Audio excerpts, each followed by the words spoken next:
Welcome to Dr. Lottie's Science with Soul. I am Dr. Lottie and the host of this podcast. Today, I am so excited to introduce David Ditchfield.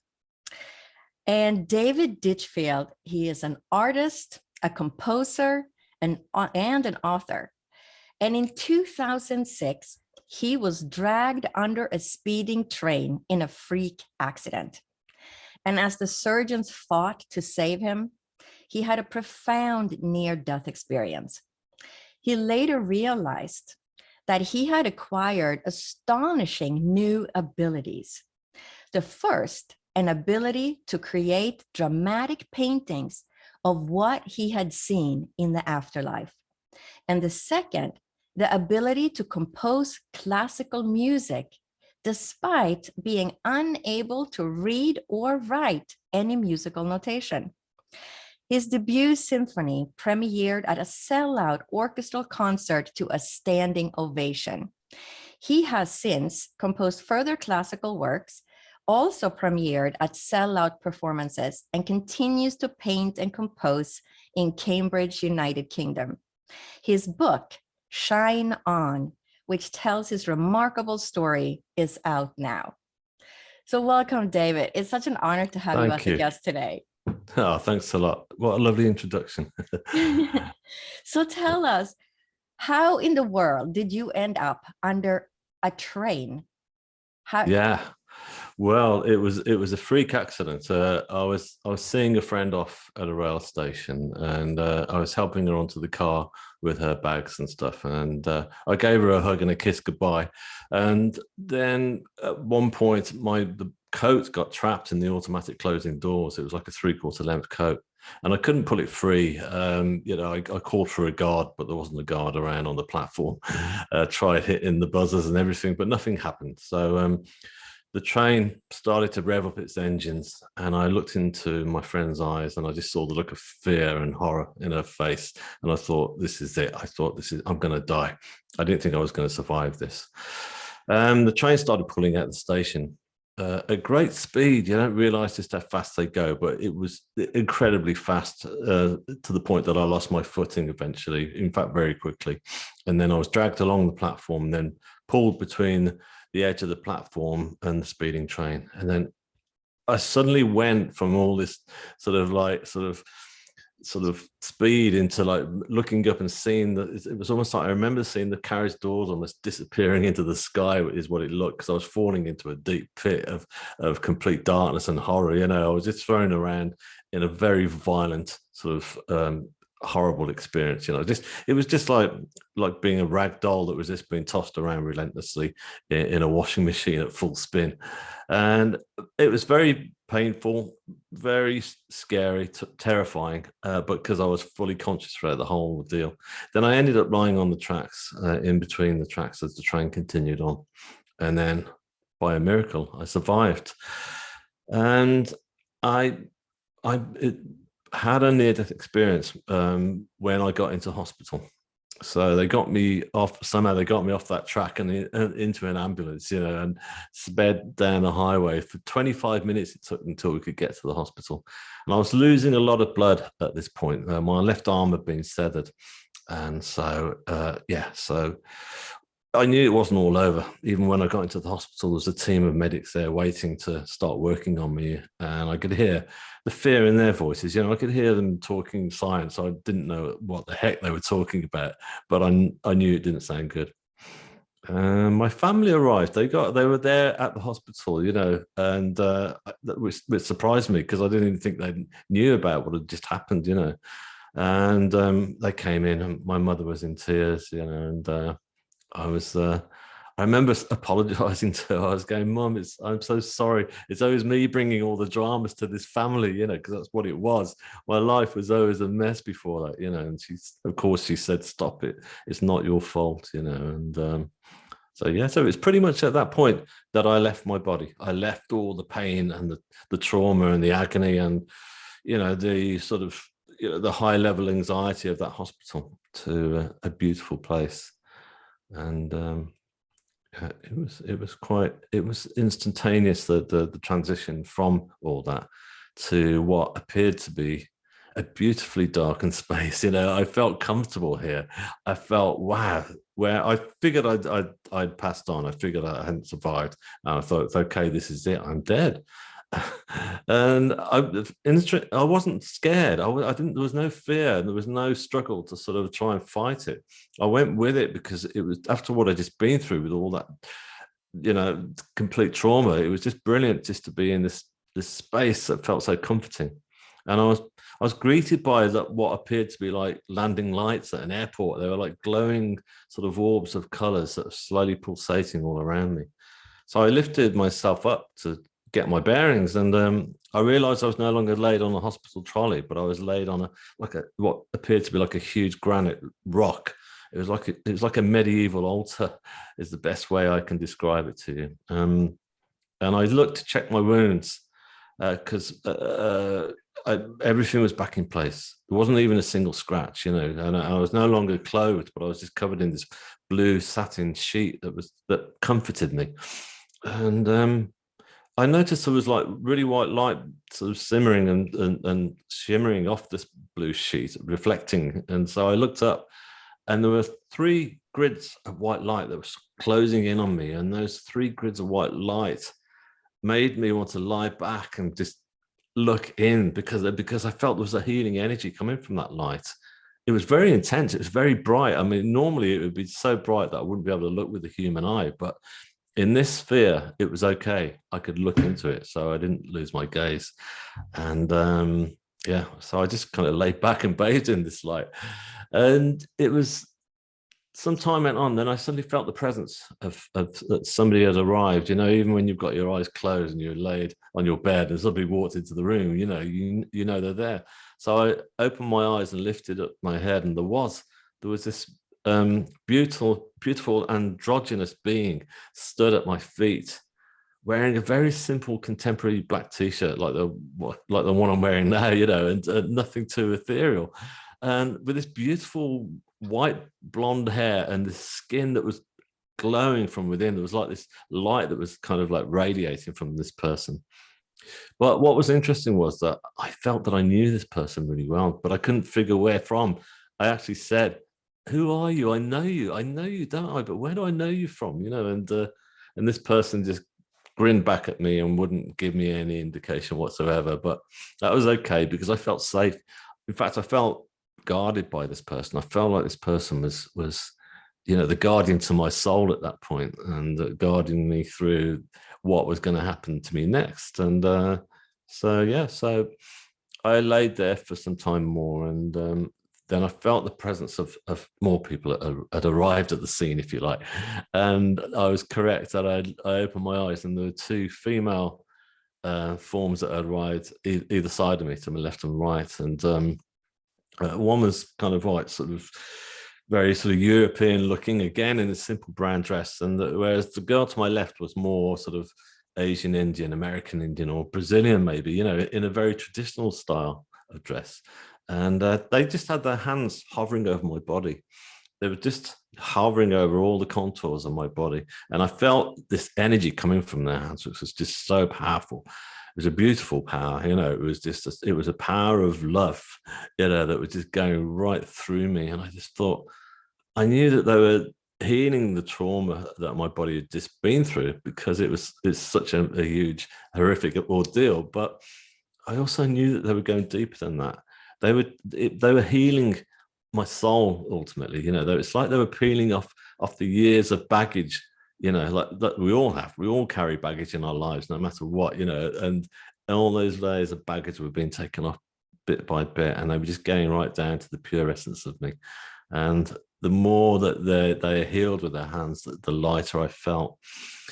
So yeah, it was pretty much at that point that I started to think about my family, because I knew that obviously they were very upset by what had happened and in deep shock. So I believed that they would be stood around me now, knowing that I'd passed on, and so they would be really upset. So I thought I'd better check on them, and so I kind of hoisted myself over the edge of this huge rock, hoping to see them in the hospital. And when I looked down, I didn't actually see them. I couldn't see them at all. But what I did see was this beautiful, awesome sight. It was like a waterfall of stars that was just like, it was the size of, say, Niagara. It was like very, very vast. But instead of millions of tons of water going over the edge, it was like millions of stars sparkling and slowly cascading over. And it was like, wow. I just thought, I'm no longer in what I figured was a small darkened space. I'm actually in the universe itself. And I felt this sense of being part of the universe, and it was just a great feeling. And the further I looked down, I was like, my eyes were adjusting, and I was looking into one galaxy into another. It seemed like I was looking into infinity, and then I could see all these nebulas that were forming and beautiful images. Yeah. Anyhow, I sort of pulled myself back over, and me of old would have been thinking, oh my goodness, my poor family, I can't see them, and just getting really stressed about it. But there was no sense of that. There was no sense of stress. I remember actually saying to myself, oh, well, they're going to be coming over and maybe greeting me here at some point later. And if not, they're going to be experiencing all the wonders that await us all, So I was very philosophical about it. And the most poignant thing that happened was about to happen was I remember laying back and still having this healing that was going on, and I suddenly felt like the dial had been turned up. The energy that was coming from these female forms from their hands was suddenly like causing every molecule of my body to vibrate. And I thought, what is going on? There's just like, and I looked, and what was happening was just beyond my feet was a large tunnel of white light coming towards me. It was really huge, and it was like surrounded by flames that were slowly circulating all the way around it, And normally this would be quite terrifying to look at because it was quite sort of awe-inspiring and could be quite frightening. But again, in this realm, there was no sense of that. There was no negative energies or fear. All I felt was excitement, and I knew at this moment in time that what I was looking at here was actually the source of all creation. This was God, if you like. This was not God in the usual human form that I visualized God would look like. Not that I was ever really religious, but I, like all of us, we all have an image of what God's going to look like, whatever faith we have. And there's usually some kind of human attachment, like the image of God on the ceiling of the Vatican in Rome with a long beard. But no, this was God. This was the source of it all, this huge tunnel of white light. And so I mean, it was pretty much at that point that I got sent back. I didn't make a choice to come back, but I was, and I came crashing back into my body, and I was in the hospital, and there I was, thinking, wow, what was that, So, Wow. So that light that you saw, did you believe in God before, or is it just like divine source? That's where you come from. it's interesting because I had no faith really in my life. Both my parents were Christian, and so they took me to church when I was really young, and I didn't like it. I didn't feel comfortable in a church environment. I felt kind of oppressed by it, if you like, And they were very liberal, and they said, "Okay, you don't need to come. You can stay at home. It's Sunday and stuff." So I did. So I kind of like almost rebelled against the whole idea of church and God and the Bible and everything. So I wasn't atheist. I wasn't like, no, there's no such thing. It was just, I just didn't want to be part of that kind of, that world, if you like, which was just the way I was as a kid. So, and then I forgot about it as I grew up. It just didn't, I wish it had come into my life. I wish I had some kind of faith, because up until the point of my accident, my life was going so dramatically wrong that I really needed some kind of, I could have needed something to pray to, something to give me hope and stuff. But yeah, so this was the first time that I was told there was a lot of telepathy going throughout my whole NDE, and I was being given information, and that was one of the most poignant points. As I say, that I was given the information that this is what you're looking at here. This is the source of all creation. I love it because I didn't see what you saw. I saw the light, but I had the same experience. It is divine source. It's God. It's where we came from. It is the creation of all. And that tremendous love that comes from that light. Yeah, I Yeah. know.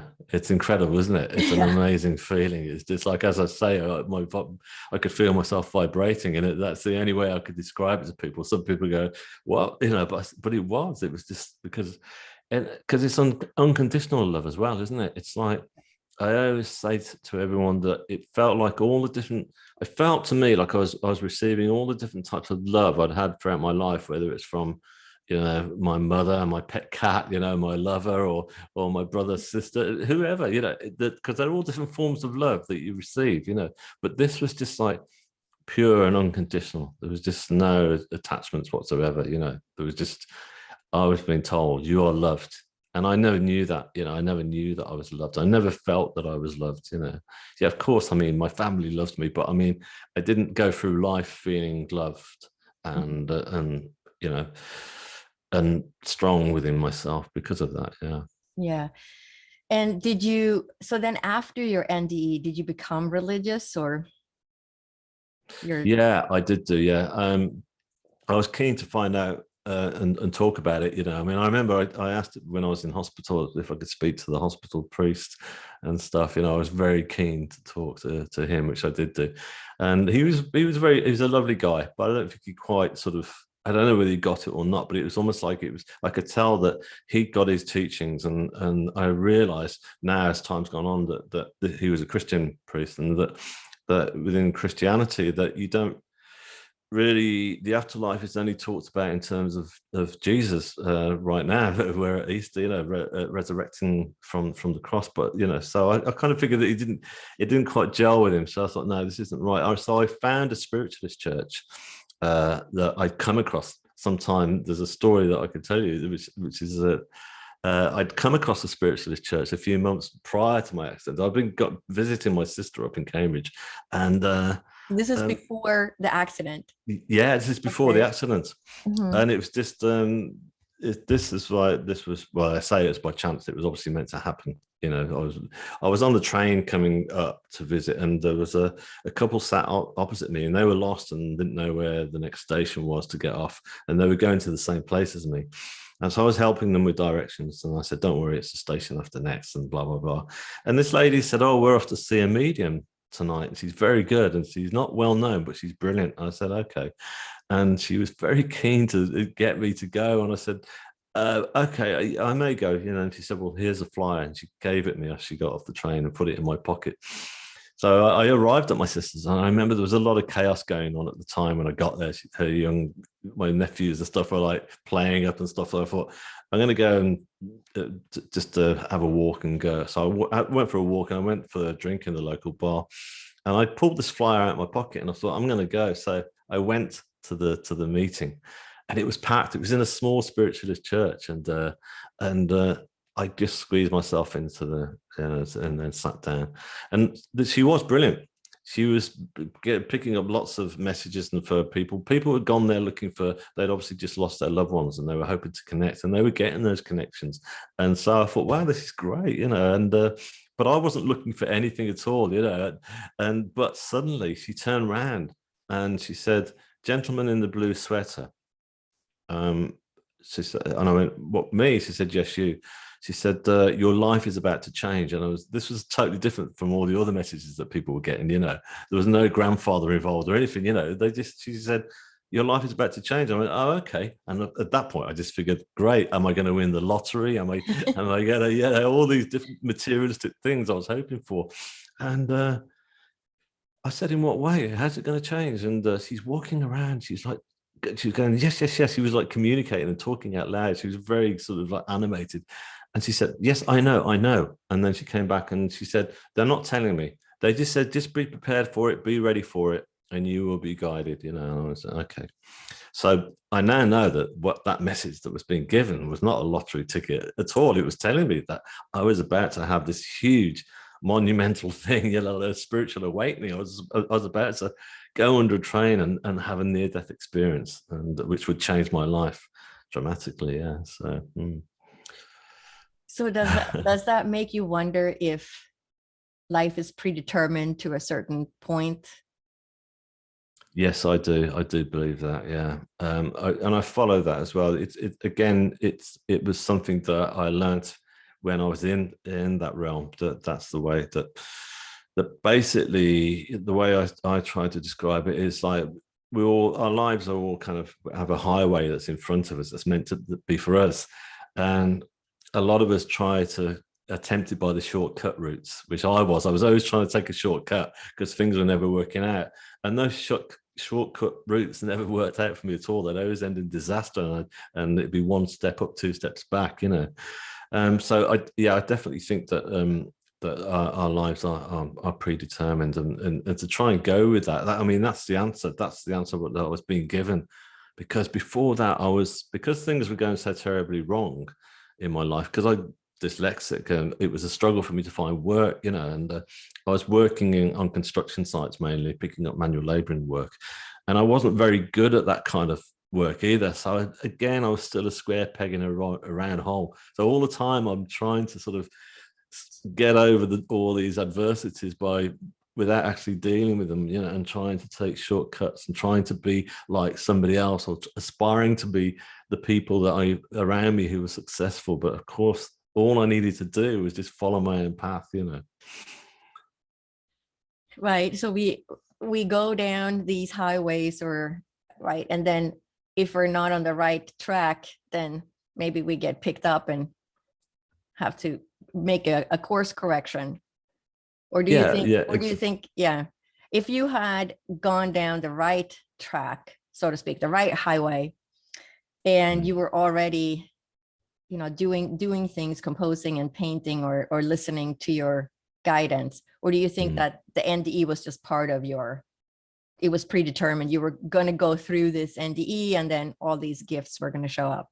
Yeah, absolutely. It's you know, that the whole accident and the NDE was all part of my journey, and you know, it was it's just the way it is. You know, people say to me, "Oh, do you have any regrets? You know, do you wish if you could turn the clock back," and all different things like that? I say, no, you must not have any regrets, because, you know, it's just especially when people say, would you turn the clock back about going under a train? I said, look, it was horrible. I wouldn't recommend it to anyone. It's, you know, there's a lot to deal with, but no, I wouldn't turn the clock back on that, because it was meant to be. It was meant to give me a brilliant sort of I don't know, a spiritual awakening, basically, you know, which is just what I needed. Yeah, I mean, I was literally, I did actually pray. I remember I got to the point, because I was so broke, I was down to my last £10, and I was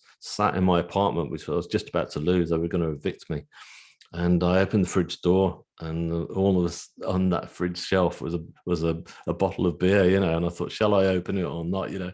And I remember I prayed really hard, you know, and I didn't know who I was praying to or what I was praying to. It was desperation, you know. And I realized, looking back, that prayer obviously cut through.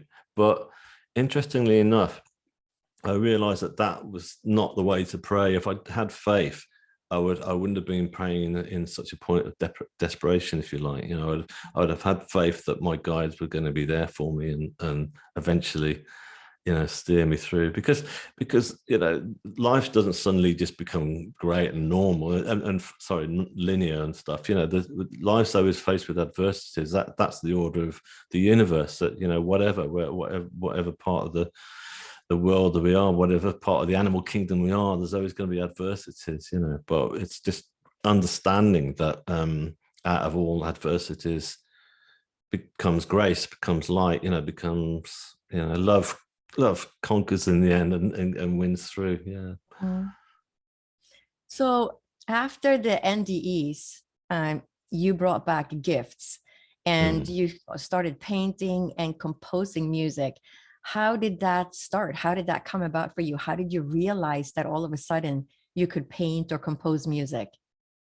Well, the painting came because the very first night, I was lying in the hospital. They gave me a room on my own, so that was lovely. And I had so much to contemplate. I mean, obviously, I had to deal with the physical trauma, mental trauma, the accident, but fundamentally, I was just thinking about this whole thing that had happened, the whole NDE. I knew nothing about near-death experiences at that point, so I thought, what is it? Just me that this has happened to? I don't know, and I was scared I was going to forget the whole thing.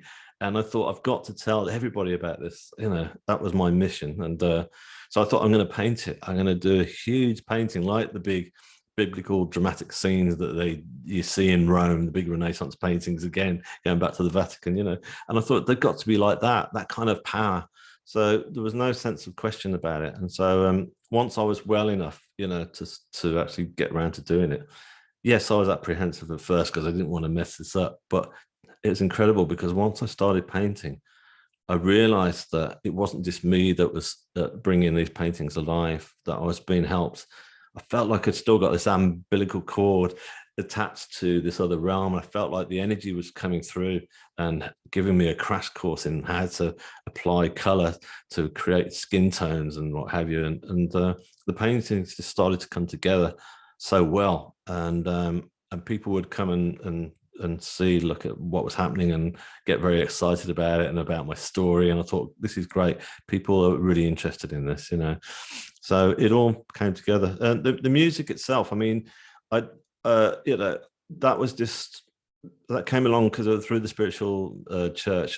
I'd gone back there and they told me, they said, oh, you look in a pretty bad way. We do spiritual healing. I thought, great. So, I'd never heard of that. I said, I'm up for it.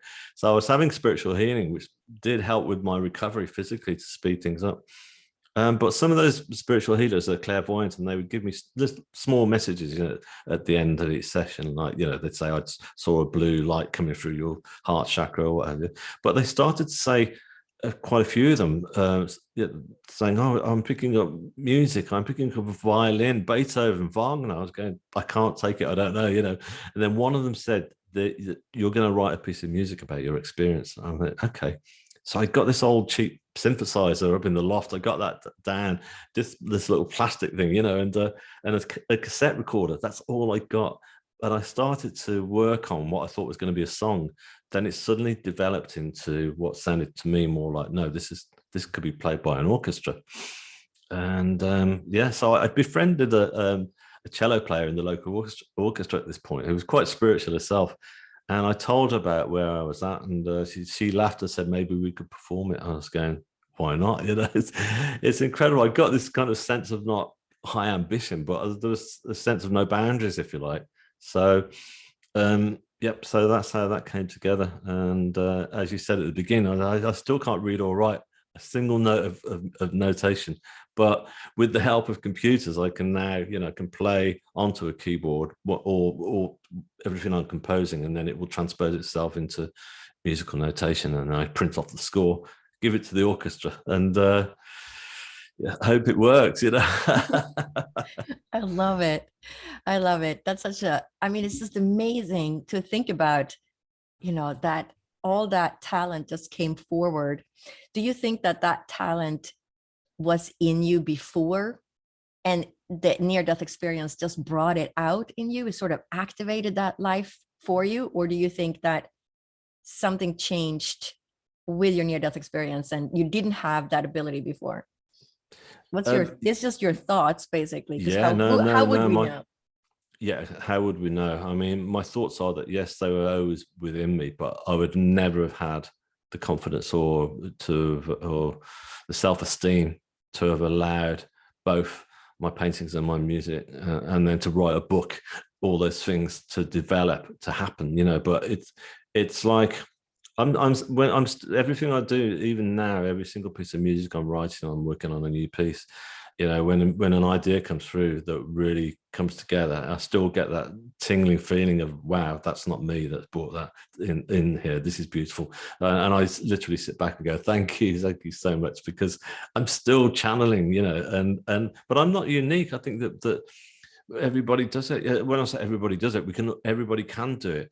If you think about it, I mean, if you look at all the great musicians or artists or even sportsmen, that we all want to watch. The reason we want to watch them is because they're channeling. You know, I saw some film footage a couple of weeks ago, and it was Jimi Hendrix playing guitar, and I just thought, wow, look, he's just coming. That music is coming through him from another place. He's just closing his eyes and letting it happen. You know, he's just kind of like a conductor from somewhere else. You know, it's just, and that's what it's all about, and that's why we like watching, you know, athletes. I remember seeing Usain Bolt, you know, the fastest man in the world, when he just done the fastest speed for the 100 meters. And I remember the BBC interviewed him afterwards, and they stopped him and they said, how did you feel when you were doing that race? And he said, I was relaxed. I was relaxed. And I thought, he's got it. He's doing the same thing. He's allowing himself and his body just to sort of go into the moment and not think about it and not process it and think, I've got to do this. I can't fail and all those things. So yeah, so it's a process that I think is within us all to find that. You know, it's a friend of mine was telling me recently that he's worked as a academic all his life. I remember, you know, he was really successful at school and got a fantastic job, and he just said to me that I spoke to him on the phone a couple of weeks ago. He said, I just started taking carpentry. He said, I'm loving it. I never realized I got it within me. And I thought, there you go. He's doing it. He's finding that was dormant within himself, you know, that creative side, because he hadn't got time because of all his academia. He was being obviously encouraged to go forward with that. Yeah.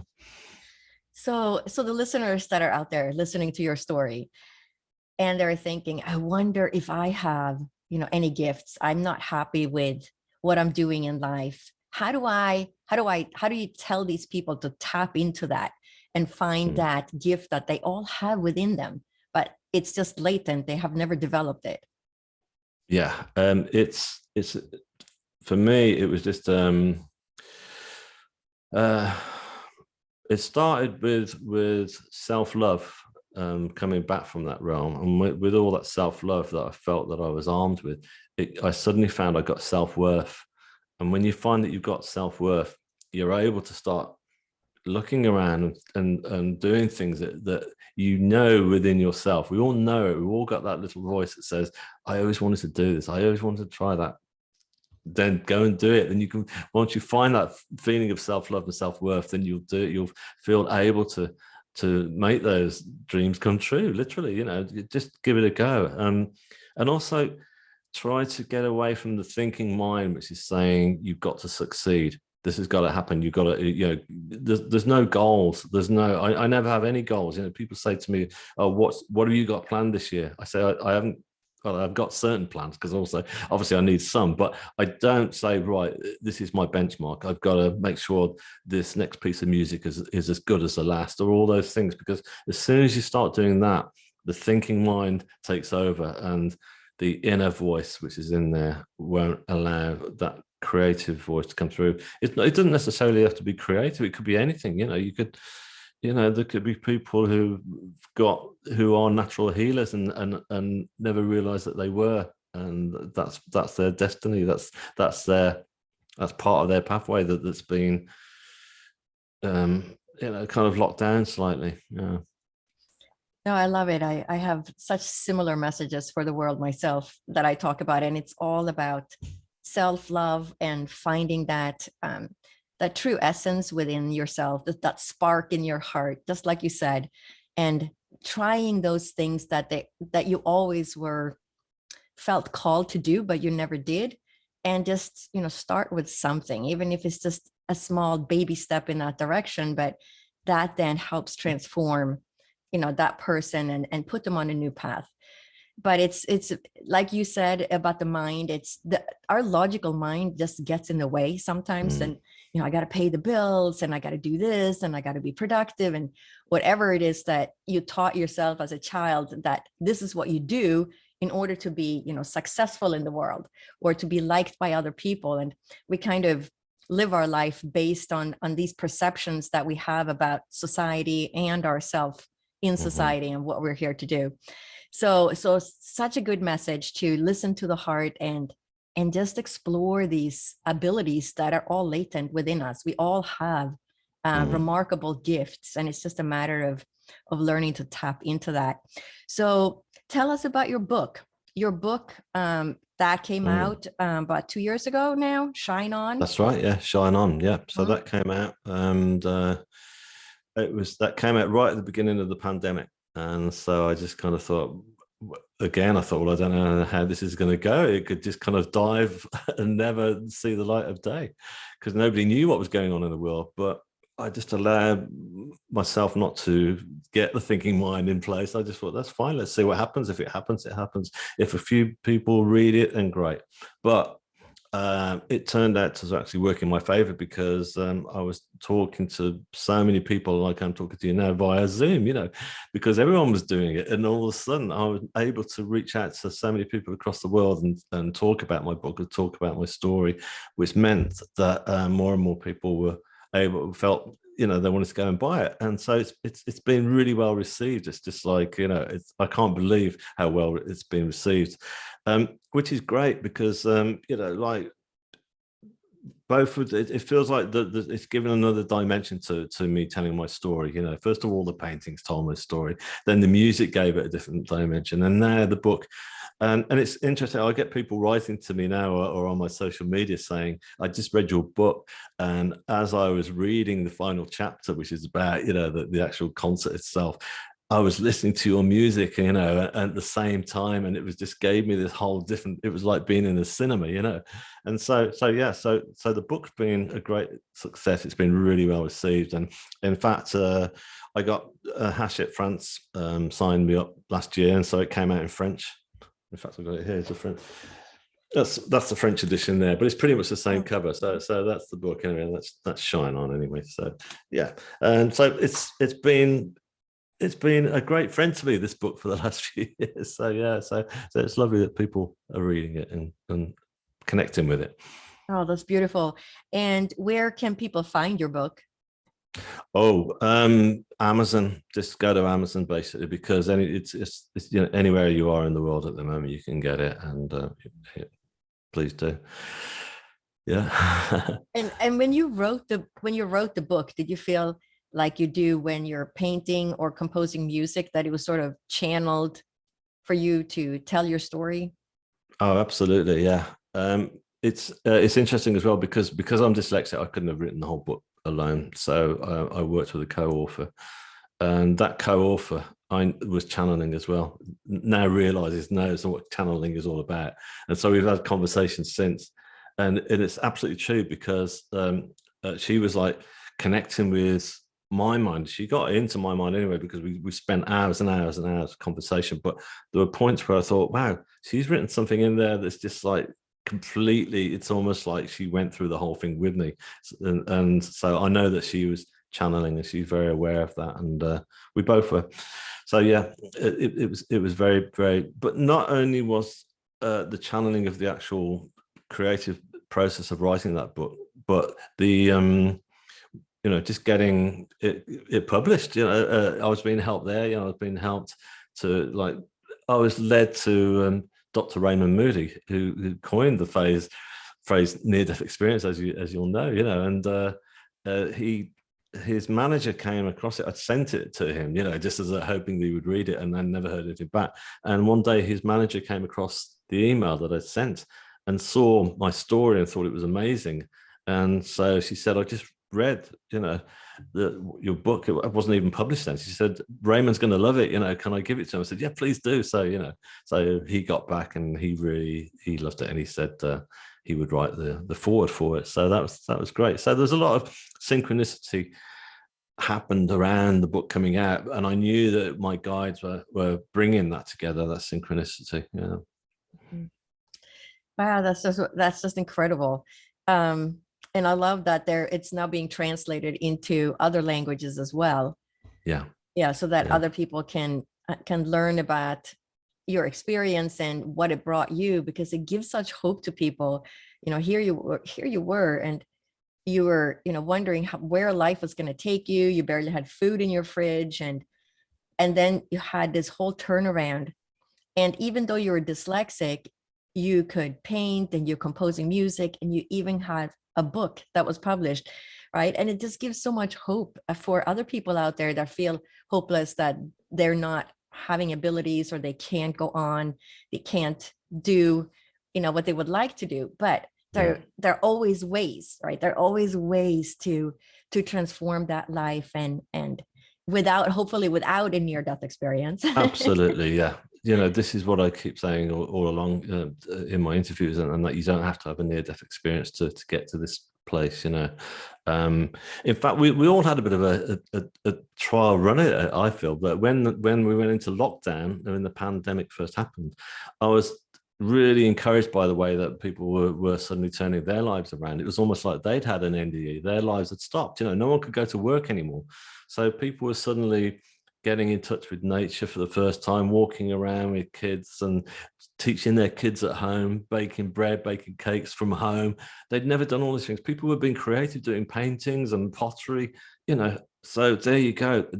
We can all do it, but we've all got this thing with our minds are saying, I haven't got time, I've got too much to do, I've got to get the kids off to school, I've got to go to work, I've got to do, all these different things. But we can do it. We can stop. It's like being in the car, when we get to a traffic lights, we've got two choices. If the light goes on red and we're late for a meeting, we can either freak out and go, no, the lights are on red, this has ruined my whole day. Or we can just say, you know what, it's just going to delay me by 30 seconds, a minute, or so what, that's fine. I might as well just sit here and look around and enjoy, look at nature and embrace what's around me. So it's a bit like that, really. Yeah. And if you could give a message to the listeners how to live their life, what would it be? Right. Okay. Well, this is the big one for me, because this is the key thing that I learned. When I was in that sphere, I realized that time didn't exist. There was no sense of past or future. It was just the present moment. And I've carried that with me. I realized that I spent far too much time before that focused on the past, thinking about past mistakes I'd made or opportunities that I'd missed, or I was worried about the future, where my life was going to go, where I was going to earn the next £10 or more, Whereas now I don't do that. I just focus on the present moment. And that's the important thing to do, because we all spend too much time, because the past is a story now, and the future is a story as well. We don't know what's going to happen. If we're in fear, we cook up the worst possible scenario that's going to happen, don't we? So it's just try and remain in the present moment, and just be aware that the present moment is normally okay once we stop and look around and think, okay, I'm all right, I'm okay, I'm in my apartment, and I've got a glass of water here, there's food in the fridge, I'm okay in the present moment. So just try and hang on to that present moment. Yeah. Love it. That's such a great message. Just to focus on where you are at this moment. And like you said, we don't know what's going to happen in the future, and the past is already past. But I love how you also had that feeling that there is no time when you're on the other side. I had that exact same experience. There was no time. It's something that we just experience in this dimension. Yeah, exactly. Yeah. So tell us, where can people find you and learn more about you? Do you have a website, social media? Yeah, I have social media platforms, Instagram and YouTube, Facebook and stuff. But I guess the best thing to do is to go to my website, which is called shineonthestory.com. And if you go there, you can find all the links to my social media. Then you can follow and see what's going to develop this year. As I say, there's no plan, but things will happen. There are things cooking on the side, so please do come and follow me. But also, if you do go to my website, you can stream my first debut symphony, the Divine Light, which is about my NDE, and you can listen to all 3 movements for free on there, and you can check out some of my artwork and what have you, and see and start from that point. Yeah. That's just wonderful. So I'm going to put your website also in the podcast notes. So you can just go to the podcast notes and click on shineonthestory.com. And his Instagram is David_Ditchfield, YouTube, David Ditchfield NDE, Facebook, David Ditchfield NDE, SoundCloud, David Ditchfield, and Twitter, David Ditchfield. So you should be able to find him pretty easily, but I will put the website in the podcast notes so that you can easily go find him and follow him on all the different platforms. So I just want to thank you, David, for being a guest on Dr. Lottie's Science with Soul today. It was just wonderful to have you share all your teachings, what you learned in the afterlife, and bring that information to all the listeners. My pleasure. I really enjoyed it. Thank you.